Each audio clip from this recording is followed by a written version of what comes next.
You're listening to WCAT Radio, your home for authentic Catholic programming. Hi, everybody. This is Dr. Cynthia Toolin-Wilson, and I'm here with my friend, Dr. Donald Boland. He's written a very interesting book called Thomist Tradition, Avoiding Scylla and Charybdis. How are you, Don? I'm very well, thank you. It's quite a nice day here in sunny southern Australia. Oh, lovely. We're just starting with fall. Would you like to start us with a prayer? Sure. Our Father who art in heaven, hallowed be thy name, thy kingdom come, thy will be done on earth as it is in heaven. Give us this day our daily bread, and forgive us our trespasses, as we forgive those who trespass against us. And lead us not into temptation, but deliver us from evil. Our Lady, Seat of Wisdom, pray for us. Pray for us. Amen. Okay. So this is quite an interesting book. What was it that led you to write it? As it turned out, there's quite a lot in it, because I addressed a huge number of issues that were raised in another book. However, before I tell you how I came to write it, I just say a few words about the nature of the book. It may appear to be an exercise in criticism of an interpretation of the thought of St. Thomas Aquinas by a present-day school of thought that has been called by its adherents postmodern Augustinian Thomas. However, I prefer it be seen more as a defence of that group of scholars who have been severely criticised by this school, namely those they have labelled generally neo-Thomists, and more particularly Thomists of the strict observance. Now, those familiar with the recent history or tradition of Thomism will readily recognise the names of those involved in both sides. The principal protagonists are Henri de Lueck, a Jesuit, and Reginald Garrigou-Lagrange, a Dominican. The book in which this contest of ideas is spelled out perhaps most strongly is in fact one written by a compatriot of mine, Dr. Tracy Rowland, in a book called Culture and the Thomist Tradition after Vatican II. She is a most highly regarded theologian in Australia, and the preface of her book was written by one of the leading theologians in the United Kingdom, Aidan Nichols, Dominican. She's received the highest commendation from the former Archbishop of Sydney and has been appointed to the International Theological Commission that assists the Holy See. So you may appreciate that I've taken on a fairly high task. Now, I've chosen to conduct my critique of the position taken by postmodern Augustinian Thomas by examining somewhat in detail what Dr. Rowland has written in her book. However, it should be noted that though Dr. Rowland has her own thesis to propound, in regard of what I am concerned with in her book, she is conveying, if sympathetically, the ideas of the postmodern Augustinian Thomist. So that is the main aim of my critique. So even though I do deal with a number of other issues raised by her, my critique is mainly concerned with the principal protagonists involved. Her book is but a convenient way in which to frame the discussion. So that's an explanation of the sort of book it is. How I came to write the book is I'll explain Now, I should declare my interest in the matter before proceeding. I was a student of the late Dr. Austin Woodbury, Marist, PhD, STD. That is, he had 2 doctorates, one in philosophy and one in theology. He founded in 1945 the Aquinas Academy in Sydney, Australia. It still exists and operates today, though he died quite a number of years ago. He is generally regarded as one of the leading Thomist scholars produced by Australia. He obtained his 2 doctorates from the University of St. Thomas in Rome, popularly called the Angelicum, and as I understand it, the professor who supervised his theological doctoral dissertation was Father Reginald Garrigou Lagrange. Now, I attended the Aquinas Academy at the end of my legal studies, and just to because of my interest in Catholic doctrine. Now, after studying some time under Dr. Woodbury, I myself, as a layman, took time off from my practice of law and went to the Angelicum and obtained a doctorate in philosophy in about 3 years. I'd done a number of studies at the academy, which enabled me to accelerate the studies for the doctorate. Father Garrigou was no longer there teaching. He died a few years before. You could say, however, that my education in the thought of St. Thomas was very much aligned with the so-called Thomists of the strict observance. So one may appreciate how I felt the need to write what I have in defence of Father Garrigou Lagrange and those affiliated with him. So that's how I came to write the book. But in embarking on that, I thought there was a wider purpose needed to be addressed, a wider issue, and that may be gathered from the subheading, Avoiding Scylla and Charybdis. So that means, although the book is aimed at a particular dispute between 2 famous theologians, I've also widened the scope to a broader issue. The purpose of this wider treatment is to bring out the risk of misinterpreting St. Thomas in 2 opposed ways, precisely because he was such a strong defender of both faith and reason.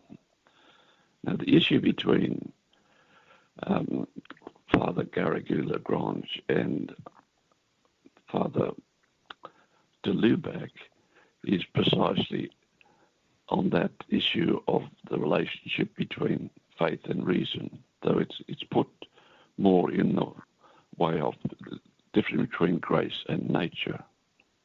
But they are parallel issues. It's a central issue in the Christian doctrine is how to see the relationship between reason and faith.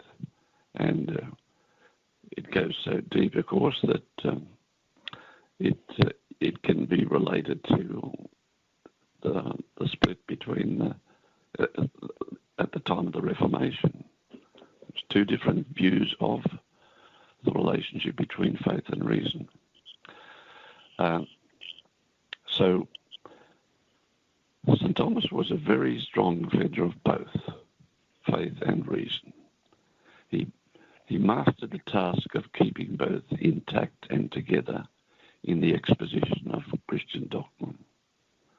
But the danger of falling into one or other of the opposed extreme positions, of separating reason from faith, from reason has not gone away, even after St. Thomas. Indeed, I contend that these errors have entered into the very interpretation of the thought of St. Thomas himself, that is, into the tradition of Thomism. So it becomes an issue in talking about the tradition of Thomism. There is not agreement now on this central issue of the relationship between faith and reason. And that's what I apply to the argument between Garrigou-Lagrange and de Lueck.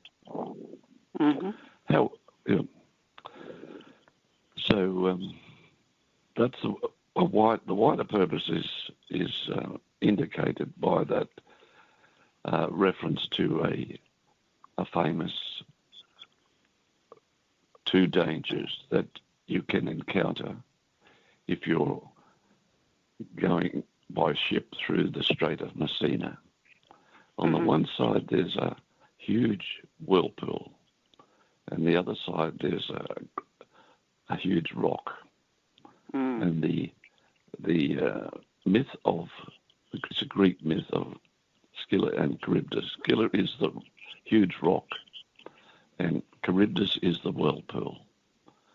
And what you have to do, it's a narrow strait.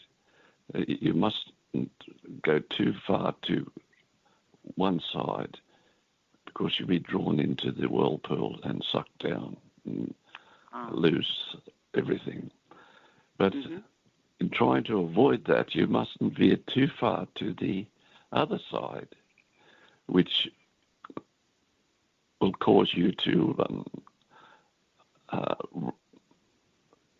go onto the rock, or the rocks that are under the water there, and have a shipwreck at the same time.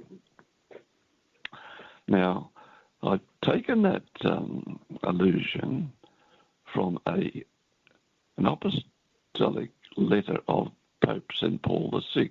Of course, in 1974, it was the 700th anniversary of the death of St. Thomas, and he wrote an apostolic letter called Lumen Ecclesiae. The first two letters, mean light of the church. And that was what he was saying was that St. Thomas was the light of the church, or a light of the church. So the general point that that I'm trying to make here is best described by Pope St. Paul VI in that apostolic letter. So I'll quote from that. He says, at this point, however, a serious problem arises, that of finding a new way of conceiving the relationship between faith and reason, or to state the problem in its most general form, the relationship between the whole created order and the order of religious truth, and especially of the Christian message. In this matter, there is evident danger of falling into either of two opposite errors, and this describes the errors represented by the whirlpool and the rocks. On the one hand, a naturalism which completely eliminates God from the world, and especially from man's life, and a false supernaturalism or fideism that seeks to avoid any doctrinal or spiritual decline by using the principle of authority to suppress the legitimate demands of reason and the development of the natural order. In fideism, however, the principle of authority is extended beyond its proper sphere, namely the truths of faith revealed by Christ, which are the seeds in us of the life to come, and which completely transcend the limits of the human intellect. And he goes on to explain, these two dangers have often arisen throughout the centuries, both before and after St. Thomas's time. In our own day, they wait like Scylla and Charybdis for those who cautiously involve themselves in the many problems raised by the relations between faith and reason. In thus involving themselves, men may be showing the kind of innovative daring St. Thomas showed in his day, but they often lack the clear vision and balance which the great doctor possessed in a supreme degree. That's the end of the quote. But it encapsulates for me the problem. On the one hand, you've got naturalism, which excludes faith, and the other, and that is the central problem of the present time. And it's rationalism, naturalism, and secularism are all much the same thing, but they hold that faith is irrelevant, and you must rely wholly on your reason and in the natural order. Well, that's, to me, that's the whirlpool. Once you get into that danger, once you veer to that side of the relationship between faith and reason, you will be swallowed up completely. But the Pope also refers to another danger which can come about because you're trying to avoid that one, trying to avoid naturalism and too great a preference for reason. You can go to the opposite extreme and downgrade reason and just say reason can't help you at all, that faith is everything, that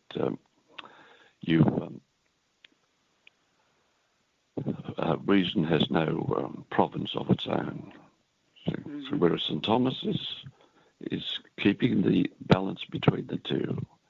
He's saying that we have a human nature which has reason, and we've got to use that. And faith, of course, is higher, and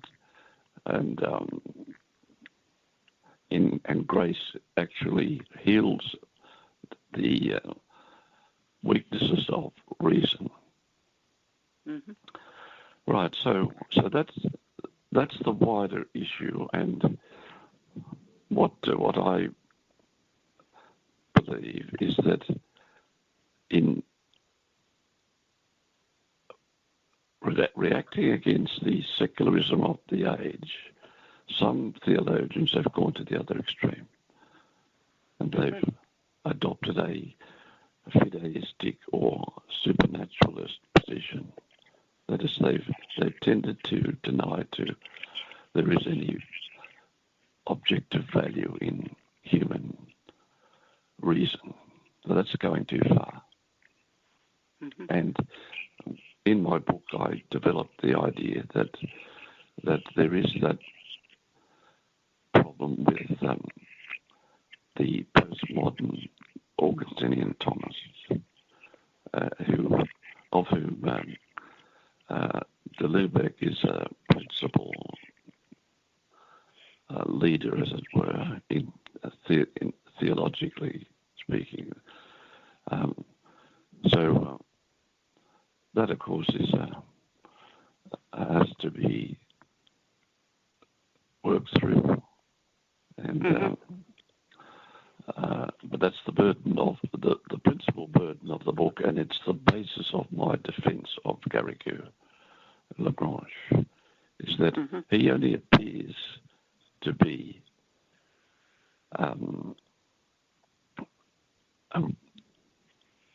veering towards naturalism, which is an accusation that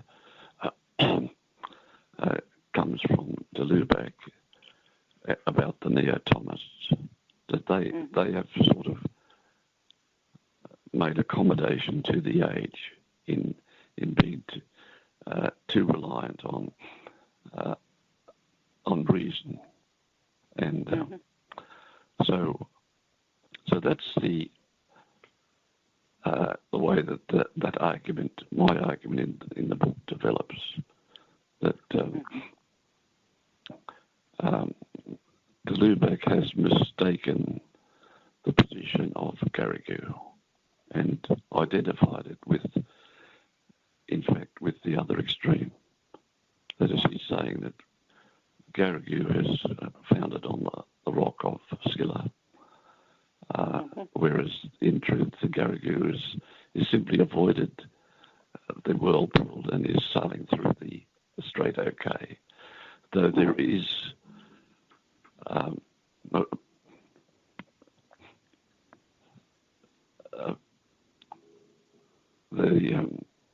though I sort of get a bit mixed up there with the two extremes. What Lueck is saying is that, in fact, Garrigou has gone too close to the whirlpool, but that's because the Lueck is sort of situated too close to the rocks, and he thinks that Garrigou hasn't gone as far enough as he has to avoid the whirlpool. But I don't want to get too involved in imagery, because it tends to get a bit confusing. So just moving on from there, back to St. Thomas. St. Thomas has the balance, as the Pope says, between the two. He negotiates the way between the two dangers of naturalism on the one hand and supernaturalism on the other. But as the Pope says, even after St. Thomas had shown the way, there are still those who will veer to one way or the other, and so you'll have a problem of naturalism, that is, of favouring reason rather than faith, or favouring or using your faith to deny the true value of reason. Now, it's interesting that right from the start, because St. Thomas defended both, it's well known that because of his strong defence of human reason, St. Thomas was accused at times of naturalism or rationalism. That is, his use of Aristotle, for instance, was held against him, saying that you're conceding too much to the human reason, and that you're not acknowledging the superiority of faith. But that now, and there are even those at the early stage who argued that by boldly distinguishing reason from faith, St. Thomas could be connected with the rise of secularism. Now, this is plainly a case of misinterpreting his thought, because one does not understand his clear vision and balance in regard to the relationship between faith and reason, or the supernatural and the natural. But it's of some significance in our discussion that Lueck aimed the same sort of criticism to Garrigou-Lagrange and that of the Neo-Thomists as having had some part to play in the rise of modern secularism. So that was an interesting aspect to Lueck's position. mirrored in a way the same sort of criticism that had been made of St. Thomas in the early part of his, after his time, and now it's raised against the neo-Thomists. So that's an indication that they have not, or the Lueck and the postmodern Augustinian Thomists have not really grasped the balance that Garrigou and the neo-Thomists in the main have carried on from St. Thomas. They are being judged from one extreme. Okay, so what's to be noted about those who belong to one extreme is that they tend to accuse those who differ from them of belonging to the other extreme. And that can apply to the interpretation of St. Thomas. If it can be shown that the neo-Thomists have the right interpretation, this kind of criticism of them is already a sign that the postmodern Augustinian Thomists have fallen into the era of supernaturalism. So that's the sort of argument that I use in the book. And it is really the original intent of my book was to counter the charge made against Garrigou, Lagrange, and the neo-Thomists of his school, as it were. It's a pretty fundamental argument, and it's a fact that the controversy over de Lueck's position and Garrigou's position continues and is still being fought very vigorously on both sides. Right, so however, I want to point out that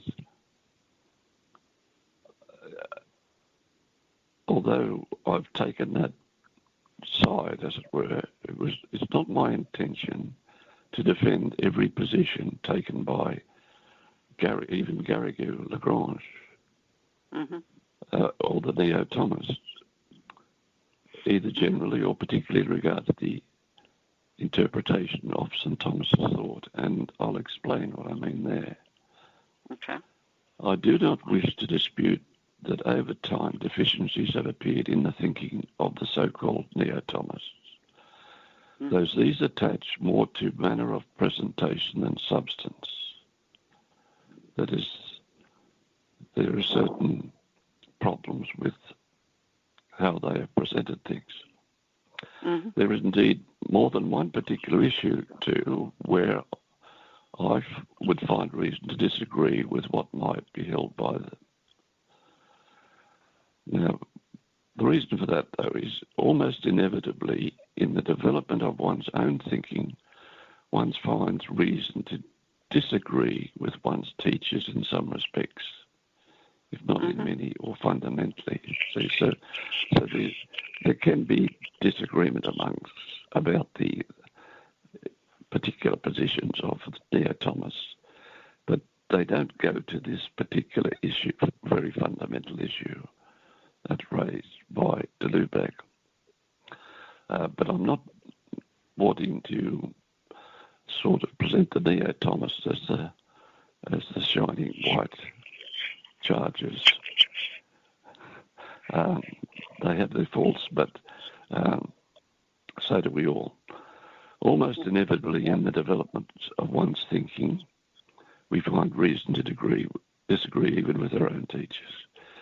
We know what Aristotle said of Plato, his master, to whom he was deeply indebted. Mm-hmm. I'm a friend of Plato, but a greater friend of truth. Mm-hmm. So the true teacher of philosophy does not want his or her students to take things merely on authority, even his own. Right. That St. Thomas himself has said, in matters of philosophy, the argument from authority is the weakest. Yes. So you don't defend even St. Thomas on his authority. That's right. He's a guide to you to see the truth. If you don't see the truth, well, then you haven't learned from him. Mm-hmm. Then there is his famous dictum, which says, the aim of philosophy is not to know what many have thought, but how the truth of things is had. Mm-hmm. And that's something that seems to have been lost in modern studies. Mm-hmm. These days, you'll find that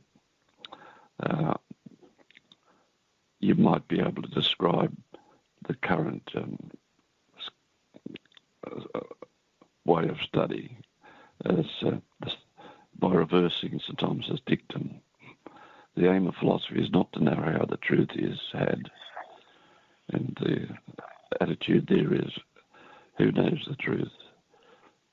What the aim of scholarship is to know what many have thought, and with preference for the more recent contributions. However, there is an expression by a famous Thomist of the recent times, Joseph Pieper. Oh, yeah. He's an excellent Thomist, and in fact one of the favourite philosophers, apparently, of Pope Benedict XVI. Mm-hmm. Yeah. He and Guardini are two philosophers, and Pieper was a prominent, is a German prominent Thomist, a layman, and he wasn't all that impressed with some of the neo-Thomists because of mainly because of not in substance but in the way the Thomism was presented. Mm-hmm. Anyway, this is what Pieper says. Anyone who asks Thomas his opinion receives a reply that makes perfectly clear what he, Thomas, considers to be the truth, even when his reply is couched in the form of a quotation from Aristotle. But if we are asked our opinion, we reply with historically documented quotations, which may reveal a good many things. For example, how widely read we are, but fail to reveal one thing alone, what we ourselves hold to be the truth. And that quote's taken from a book he read on St. Thomas called The Introduction to St. Thomas, page 54. Mm-hmm. So that's just to clarify the fact that by taking issue on a debate between Lueck and Carrigue, I'm not necessarily defending all the positions that a particular person takes. So my main purpose is to get to the truth of the question regarding the relationship between faith and reason. Right. And to do this, one has to avoid the two opposed errors as outlined by Pope St. Paul VI. Mm-hmm. And those two erroneous extremes are, on the one hand, fideism or supernaturalism, and on the other, rationalism or naturalism. And applying that to the argument between the two. For my purpose, there is the need to show that the Luebeckians have argued against the neo-Thomists from the position of fideism or supernaturalism. Mm-hmm. And this undermines their criticism they make of Garrigou-Lagrange and those associated with his thought in this regard. So that really is the main issue that prompted me to write the book. But mm-hmm. That has another aspect that has to be overcome in that argument. There is a complication in defending Garrigou-Lagrange and criticizing de Lubac, because we need to bring in an examination of the text of St. Thomas, for de Lubac believed he found in St. Thomas strong support for his position. So that is a complication that has to be addressed in the argument. And I've had to examine St. Thomas's texts, and there is very strong support in current theological parts for de Lubac, on the basis that he's true to the thought of St. Thomas and that Garrigou is not. Mm-hmm. So I'll look at that. I look at that as well. Okay. But that is a sub-issue. That's a matter of interpreting St. Thomas. What needs to be done, and what I've tried to do, is address the issue itself as if you weren't relying on the authority of St. Thomas. And that's what fundamentally needs to be done. Most of the time these days is spent arguing over interpreting St. Thomas without addressing the issue itself, mm-hmm. or adverting to what St. Thomas says,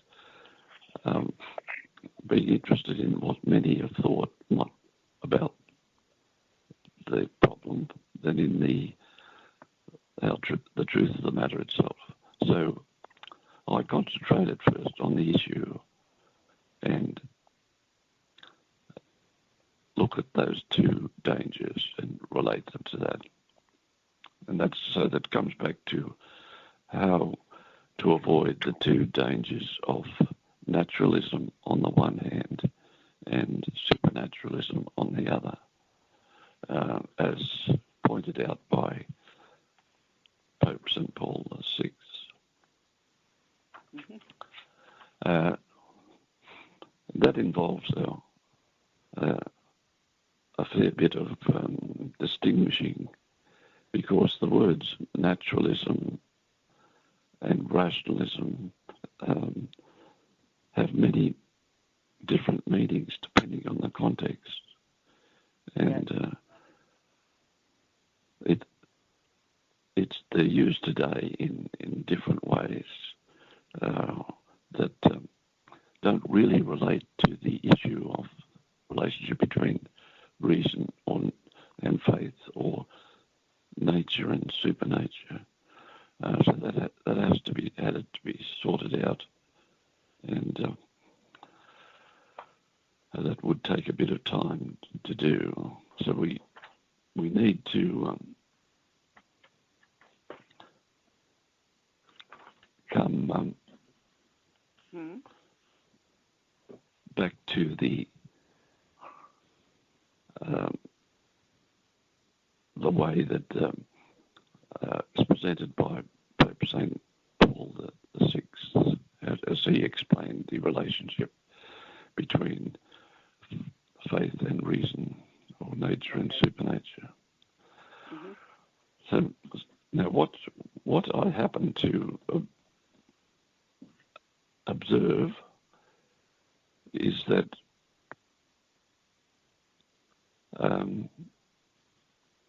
Lueck seems to have made a mistake about the understanding of nature that's appropriate to this issue. And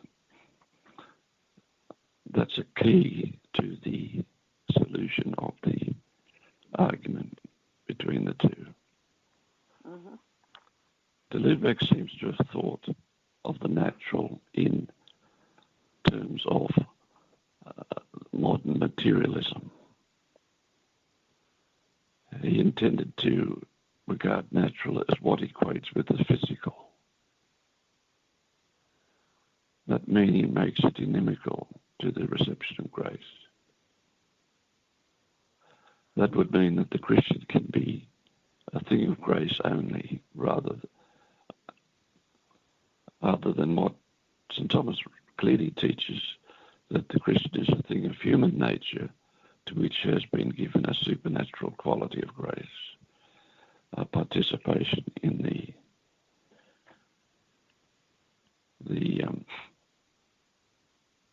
divine nature. Mm-hmm. And this would also explain how Lueck came to think that to say that grace was added to nature in us was to open the door to secularism. My point here is that he simply misunderstood the meaning of nature as dealt with in the question of grace and nature. Mm-hmm. So that's an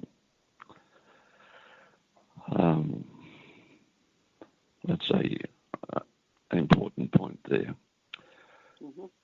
The Thomists, on the other hand, are dealing with the spiritual nature of the human soul, not the physical nature that man shares by being bodily with the rest of the bodily world. The modern world of science, which incidentally the Jesuits are much occupied with, knows no other notion of nature than the physical. Its notion of nature is understandably contrasted with the spiritual. That a spiritual soul should be part of human nature is something completely unintelligible to it.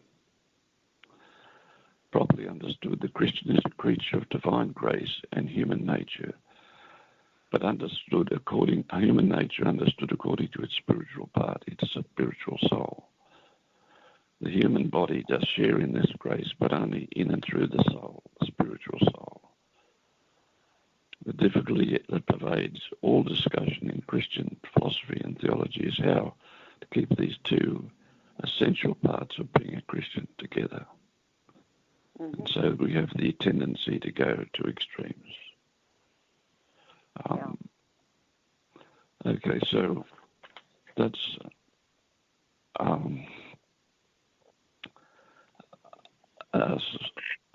sort of a summary of what I've been trying to do in the book. Mm-hmm. I'm sorry if it's taken been a bit lengthy. I didn't think it was lengthy at all. I thought it was fascinating.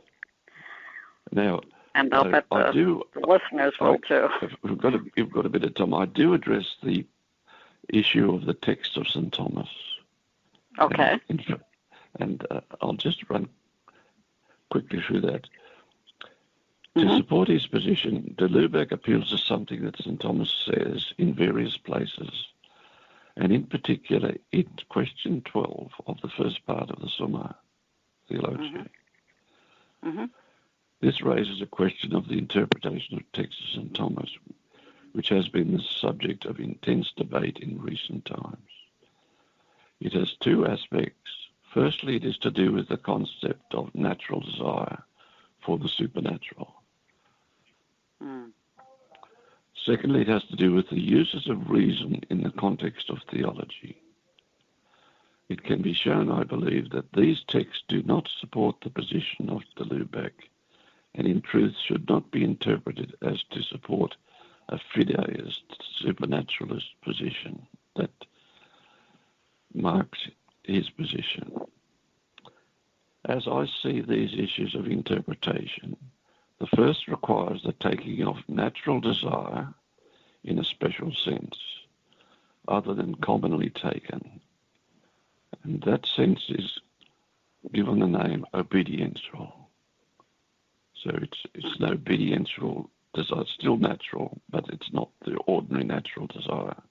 It doesn't demand that it be fulfilled. And the second requires an understanding of the special use of reason in theology that St. Thomas explains in question 32, where one argues in support of a conclusion, the truth of which is already known from revelation. So St. Thomas points out that in theology you can use reason to support your position of faith.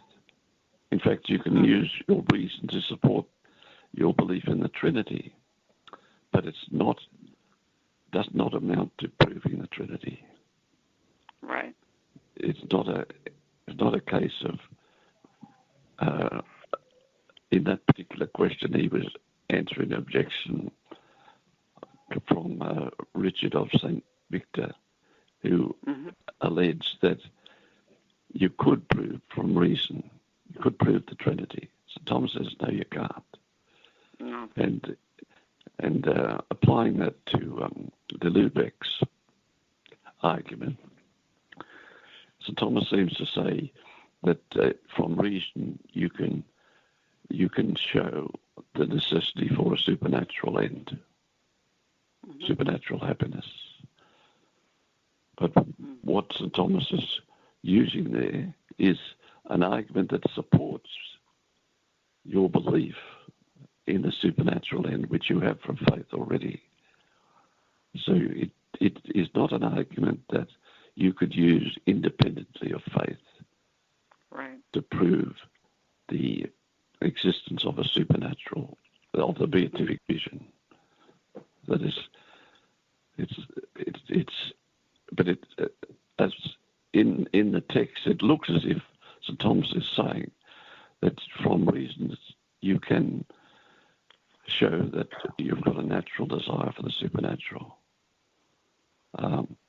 So that's a particular point that's not properly understood in the argument, I think. You can't use the argument that St. Thomas actually says in that you can know from reason. What he says is that there are rational grounds that you can use to prove that you have a destiny of a supernatural nature. No, you can only know that from faith. You can only know that from supernatural revelation. You can't prove it from reason. Nonetheless, knowing it from revelation, you can bring to bear reasons that support that. The kind of reasoning that St. Thomas says, well, look, naturally we have a desire to know the cause of things, and God's the ultimate cause, so we've got a natural desire to know the essence of God. And the essence of God is the Trinity. So we've got a natural desire. And the essence of God that we are desiring is a supernatural, is a beatific vision involving the Trinity. But that's an illegitimate use of reason without knowing already that we have that end, that supernatural end. So that's how I handle the text that Lueck relies on, and many do rely on to say that the Lueck really has the support of St. Thomas. The Neo-Thomists have another way of explaining it. They talk about conditional and desires, but I prefer the explanation in terms of the use of reason. That St. Thomas is not saying we've got a natural desire for the supernatural, but we can use reason to support belief in the beatific vision once we know it exists, because we can reason. We've got a desire to know the cause of things and ultimately the essence of that cause. But from natural reason, we can't know the essence of God. That's the point he makes elsewhere. That we can only know from reason. We can only prove that God exists. We can't prove that he's what his nature is, except in terms of creatures. Right. So now, in support of my argument, I refer to another Jesuit, Bernard Lonergan, who had an opinion on the Lueck's position, and I'll just read quickly that. De Lueck was just mixed up on this point. He isn't satisfactory on it. De Lueck says it has an exigence, and it does not have an exigence. That is the natural desire, or the supernatural. While de Lueck is a man of extraordinary erudition, and also respected as a very holy man by people who have lived with him in his province, he is not a competent speculative thinker. At least I don't find that in him. The way he tried to handle the question of exigence shows that. Because the problem with de Lueck's position is that if you've got a natural desire for the beatific vision, then a natural desire that God has put in you needs to be satisfied. Right. And you can't have that. You can't have God being obliged to provide you with supernatural end. It's a pure gift. But that goes back to the nature of the natural desire not being an ordinary natural desire, but what's called an obediential one. That is, it's simply an openness to receiving a gift. So that is the other aspect of the argument between de Lueck and Garrigou-Lagrange. And in fact, most of the current controversy goes around that question of interpreting the text of St. Thomas. But I think they'd be better off addressing the issue first, so they satisfy their own minds what's possible and what's not, and then going to the problem of the interpretation of St. Thomas. Right, so that really covers that issue in my book. Mm-hmm. It's not the only issue that's there. There's another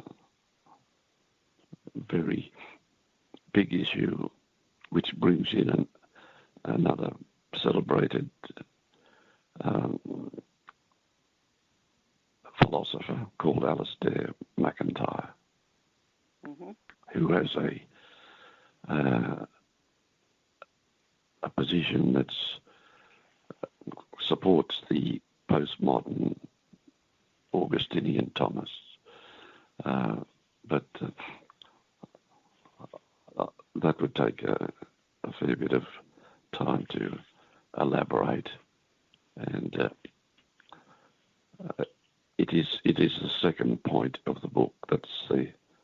That I deal with the two main targets of the book really are Lueck and McIntyre, but the principal one, as far as Garrigou-Lagrange is concerned, is Lueck. The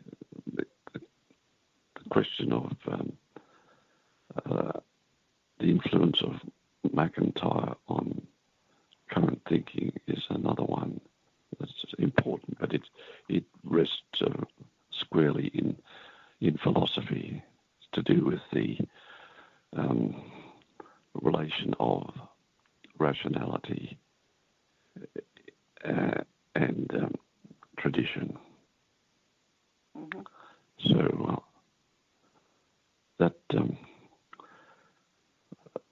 that is another issue that I deal with in my book, and as well I attempt to address various other issues that Dr. Roland raises about culture, and she even goes into the influence of neo-Thomism on the Second Vatican Council, and the arguments over the document Gaudium et Spes, and the notion of her argument there is that the idea of culture wasn't properly appreciated, and the fault lay with the neo-Thomists because they lacked a proper understanding of culture. But so there's all those other sort of issues that come into it, and why don't we have another interview? I try to deal with them. Yeah, why don't we have another interview and you can cover those? So there's a lot in the book besides the main point that I was interested in. Mm-hmm. No, I understand, but what I was thinking is why don't we have another interview and we'll cover those other issues? Yeah. Well, the one with McIntyre is a very interesting one because he's such an influential figure in modern ethical theory amongst Catholics, and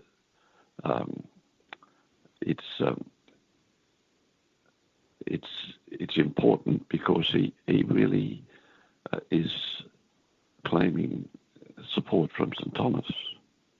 And although he's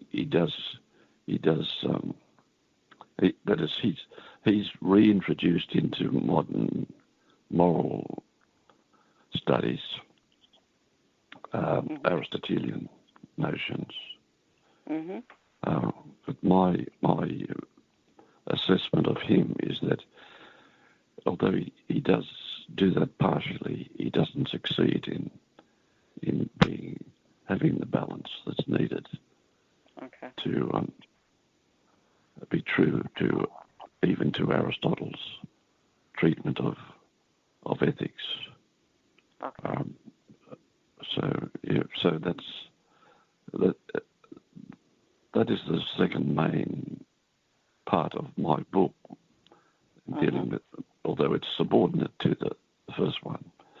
So it's a purely philosophical ethics treatment of how you relate tradition and reason in moral theory.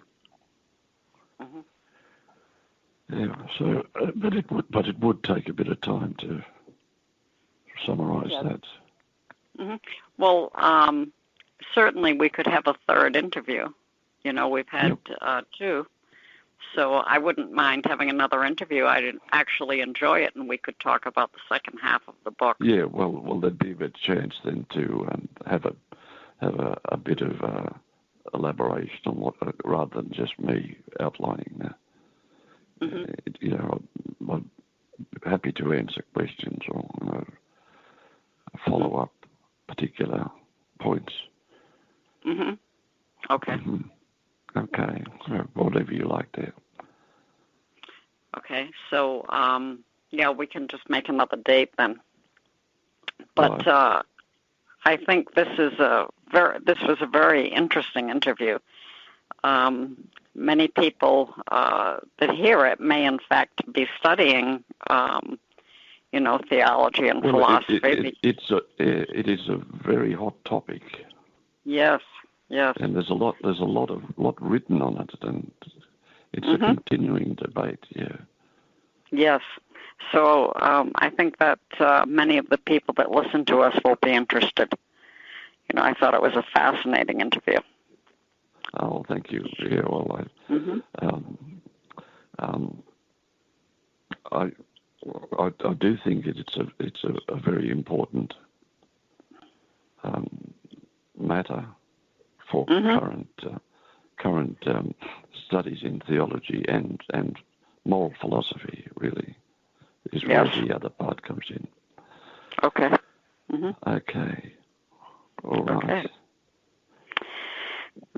Well, I thank you for this interview, and I think that pleasure. Yes, it certainly is. Well, you can. I am tied up on mornings except Fridays. Okay, maybe we could do it next Friday then. Would be a Friday, preferably for me. It's a Thursday night for you. Okay, that's good. I will check my calendar and I'll email you. Yeah, but at a pinch, I could do what we're doing now, the Friday night and the Saturday morning. Okay. All righty. Right. Thank you so much. Okay, thanks, Cynthia. Yep. Would you like to close us in a prayer? Yeah. Hail Mary, full of grace, the Lord is with thee. Blessed art thou among women, and blessed is the fruit of thy womb, Jesus. Holy Mary, Mother of God, pray for us sinners, now and at the hour of our death. As St. Thomas Aquinas, pray for us. Pray for us. Okay. Okay, thank you very much, Don. Thanks, Cynthia. Bye-bye. Speak to you later. Bye. Yeah. Bye. Hello, God's beloved. I'm Annabelle Mosley, author, professor of theology, and host of Then Sings My Soul and Destination Sainthood on WCAT Radio. I invite you to listen in and find inspiration along this sacred journey we're traveling together to make our lives a masterpiece and, with God's grace, become saints. Join me, Annabelle Mosley, for Then Sings My Soul and Destination Sainthood on WCAT Radio. God bless you. Remember, you're never alone. God is always with you.